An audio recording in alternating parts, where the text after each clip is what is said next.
Il est toujours intéressant de suivre effectivement les propos, que ce soit de journalistes ou de politiques, sur les chaînes, sur les radios, parce que de temps en temps on s'emballe et c'est intéressant de voir comment effectivement quel tour peut prendre certains propos.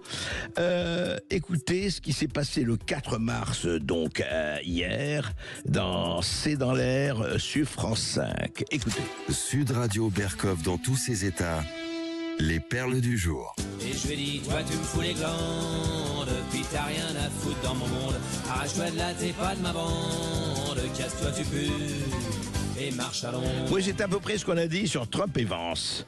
Alors vous aimez de quoi vous parlez? Eh bien, c'était C'est dans l'air, un journaliste, Antoine Victine. On l'a interrogé sur Donald Trump et son vice-président J.D. Vance. Et on lui a demandé son avis. Il était là pour participer. Et voici ce qu'a dit ce journaliste. Il a moqué des armées qui n'ont pas fait la guerre depuis 30 ou 40 ans. La France et l'Angleterre étaient visiblement dans le viseur. Ça a beaucoup heurté les militaires, naturellement. Les méthodes sont importantes, en fait, parce que quand on est face à des personnalités politiques d'un nouveau type et d'un type néofasciste, je pense qu'on peut le dire, s'agissant de Vance et donc de Trump, les mots sont des armes, et la moquerie, l'injure, l'agression, le mépris des morts, la subversion de la vérité, ça nous rappelle des choses. Ce sont des marqueurs d'un fascisme, d'une extrême droite fascisante au pouvoir, et c'est ça qu'incarne. C'est vrai que c'est toujours très compliqué quand on lâche ce mot dans un débat, mais vous considérez désormais que c'est applicable à ce que sont en train de devenir les États-Unis? De néofascisme. Il y a une dimension révolutionnaire en plus dans le Trumpisme. Il y a une forme de néofascisme. Alors évidemment, je me protège par ce terme de néo, parce que le fascisme nous rappelle des choses très européennes, et les États-Unis ont une histoire évidemment américaine, mais il y a aussi une histoire d'un fascisme européen. Il y a cette tentation, il y a cette pulsion récurrente à l'échelle des 80 dernières années, et donc on en est là. Voilà, on en est là. Mais dites-moi, ça c'est le journalisme, on en est là? On se protège? C'est ça, au lieu d'expliquer, Trump et Vance ne sont quand même pas des gens qui n'ont rien fait de leur vie, Vance non plus, etc.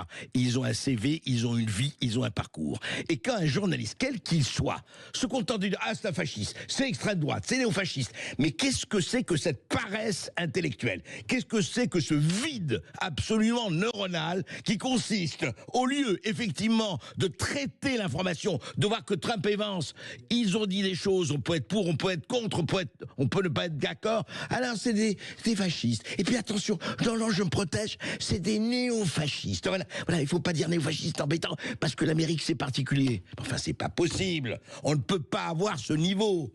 Ce n'est pas possible d'arriver à ce niveau de rachitisme du bulbe, pardon. Vraiment, je veux dire... Moi, ça me rend malade qu'il y a des gens qui occupent le micro et qui sont incapables de la moindre réflexion fasciste, extrême droite, comme expliquait très bien Sabrina Medjeber. Voilà, quand on n'a rien à dire, quand on n'a pas d'argument, quand on n'a que des béquilles, eh ben on dit extrême droite et ça règle le problème. Lamentable. Sud Radio Berkov dans tous ses états. C'est le grand retour que tu veux du monde, de celui dont tu maudissais le nom. C'est le Oui, le retour. Alors quel retour? Eh bien, Maude Koffler, c'est le retour de François Fillon dans l'hebdomadaire Valeurs Actuelles. Ça fait longtemps qu'on ne l'avait pas entendu, François Fillon. Vous avez lu son entretien, donc? Absolument, un entretien fleuve de François Fillon, 10 pages d'entretien, de conversation avec Tugdual Denis, le directeur de la rédaction de Valeurs Actuelles. Alors on n'avait plus l'habitude de l'entendre, François Fillon, depuis sa défaite en 2017, à part dans quelques rares tribunes. La dernière remonte à septembre 2024 sur le site agirenorient.org. Il y évoquait l'impuissance du peuple libanais face à l'extension du conflit israélo-palestinien et la diplomatie européenne illisible déjà dans le contexte justement de la guerre en Ukraine. Alors qu'est-ce qu'il dit dans cet entretien? De quoi il parle? Il se répand sans donner l'impression de sermonner qui que ce soit. D'ailleurs, il le dit, je n'ai de leçons à donner à personne, mais je veux simplement faire partager mes convictions sur l'urgence vitale d'un effort de redressement national. Alors politique étrangère, culture, sécurité intérieure, tout y passe évidemment. Et l'ancien Premier ministre ne cache pas son inquiétude quant à l'escalade des tensions internationales internationale. Mais François Fillon distingue deux principales menaces pour la paix mondiale, la rivalité entre la Chine et les États-Unis et la montée du totalitarisme islamique. Et pas la Russie qui en ce moment effectivement fait la une de Et tout. non, pas la Russie dont il juge la menace infiniment moindre par rapport à celle de l'islamisme qui se répand dans le monde entier. Pour François Fillon, la Russie a commis une erreur en déclenchant cette guerre et les Occidentaux se sont trompés de stratégie du début à la fin en cherchant systématiquement à appartenir au camp du bien. Aujourd'hui, les relations entre l'Europe et la Russie sont quasi irréparables et les États-Unis négocient pour eux-mêmes, dit-il. Et pour achever la stratégie de l'Union européenne, Fillon dénonce l'incohérence de ses dirigeants avec cette phrase « Les voilà qui passent d'un atlantisme béat et finalement illusoire en matière de sécurité à un appel pathétique à la défense européenne qui n'ont cessé de combattre ». Donc voilà pour le chapitre que je vous invite à lire intégralement.